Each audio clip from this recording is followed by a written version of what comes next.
Мислещата литература или литературата смисъл, социалната и културна значимост на четенето е тригодишен проект на издателство Парадокс. В поредица от видеоразговори ще ви представим авторите и преводачите, които направиха този проект възможен.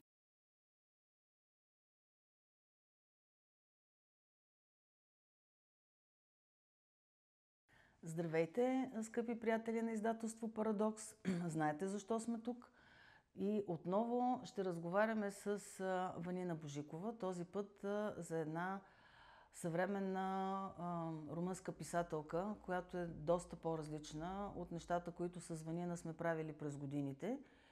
И сега, за тези от вас, които не са гледали предишния ни видеоразговор, ще повторя няколко думи за Ванина Божикова, защото трябва да представим първо, разбира се, нашите преводачи, което е една от целите на тези видеоразговори, които правим.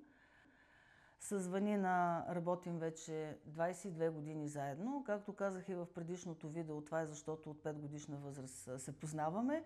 Сами да си изчислите колко време работим. Свързват ни 18 заглавия с това, което представяме днес и около 6500 страници художествен текст. И разбира се, това се случва и с нашата нова книга "Кастинг за орисници" на Охара Доновецки. Две думи за Охара само още да кажа и повече няма да говоря. и повече няма. За Охара Доновецки, както аз споменах преди малко, казват, че е нестандартно за румънската литература явление, защото тя преди всичко е учен преподавател, който по-късно навлиза в художествената проза и дебютира през 2018 година с този роман, който ние преведохме. Между другото, това, което е много важно да кажа, е, че от всички 18 книги, които сме работили заедно с Ванина, немалка част от тях са били предложени от самата нея, което също е част от симбиозата между издател и преводач. Охара беше също нейно предложение и нейн избор. Аз и се доверих напълно и не съжалявам. Охара е твой бивш колега-преподавател. Да, както и на Диляна, тя е езиковед. Може би ще обърна моя разказ. Действително Охара Доновецки се оказа едно прекрасно писателско и творческо откритие за мен. Не обичам да разграничавам между мъжка и дамска проза и женска проза, но някакси след животът на Коста Звенетис или след Децата на войната, действително изпитах потребност да преведа нещо написано от жена. Още повече, че може би от Нора Юга, може би стихотворенията на Линда Мария Барос не бях превеждала жена авторка. Попаднах на нея. Ето, нищо не е случайно, както е едно от основното мото в този роман. Попаднах на Охара Доновецки и мога да ви кажа, че преди да реша, че ще превеждам тази книга, я прочетох 3 пъти. Първият път беше заради изключително динамичния сюжет, заради множеството загадки и приключения, в които се впускат трите героини. Втория път я прочетох именно заради героините. Те са 3 изключително ярки женски образи, всяка уникална сама по себе си, свързани от едно неразривно женско приятелство. Ето, приятелството като тема, мисля, че е нещо, което също ни липсва, включително и в литературата. Третия път я прочетох, може би вече с ясното намерение да преведа тази книга и да се насладя на изключително увлекателния език на Охара Доновецки. Тя като езиковед, като много сериозен научен изследовател, изпипва филигранно всичките си книги, търси действително най-подходящата дума, като това, което ми направи впечатление от самото начало, Охара Доновецки е писател на глагола. самата тя като езиковед го казва. Обичам глагола, може би, защото глагола носи много динамика, защото той предполага действие.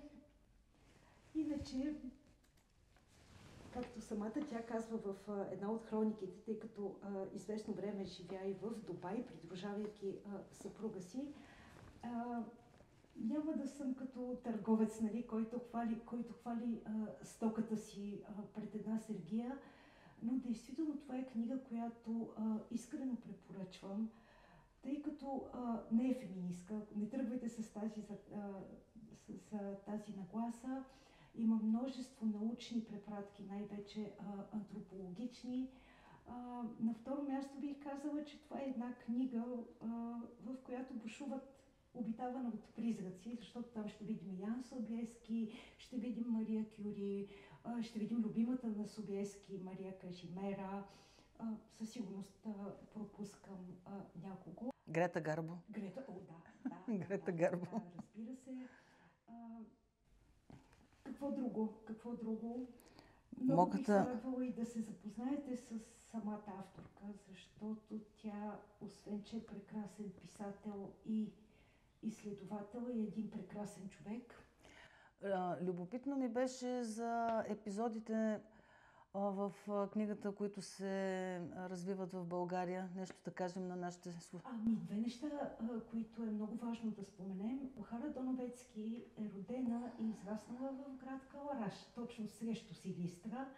В един от тези блокове, там знаете, че границата е сухопътна, в един от тези блокове, които буквално гледат, ако си представяте Силистра, по същия начин и отсреща в Калараш, които буквално през оградата гледат към България.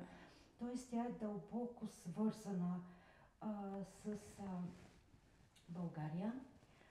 Дълбоко свързана е и поради това, може би ето пък как се преплитат съдбите на Върхожан Восканян и Охара Доновецки. Тя има и арменска жилка по бащина линия, включително арменски прадядо, който между другото е включен в романа, който известно време живее на юг от Дунава, преди да отиде в Влашко. Но може би най-интересното и една глава в романа е посветена на един български град, а именно на Стара Загора.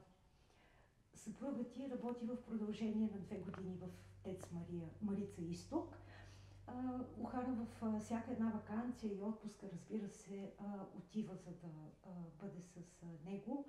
И цяла една глава посветена на нашите български некролози. които толкова много всички, мисля, че впечатляват всички чужденци. Да, така е. Към края на нашия разговор, понеже ти каза, че тя е автор на глагола, ето нещо, което ти си ми подготвила.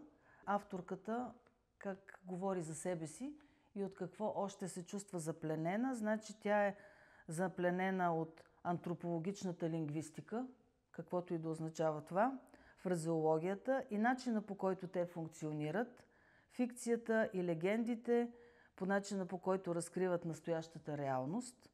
Обича пустинята, не знам защо. Продължава 2 или 3 години живя в Дубай. Пазарите.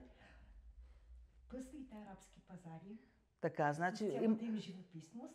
А това е в пряка връзка с пустинята. Да. Добре. Дунав, вече разбрахме защо. Да. Съвпаденията. Обсебена от съвпадения. Забравените предмети. И това ще видите в книгата.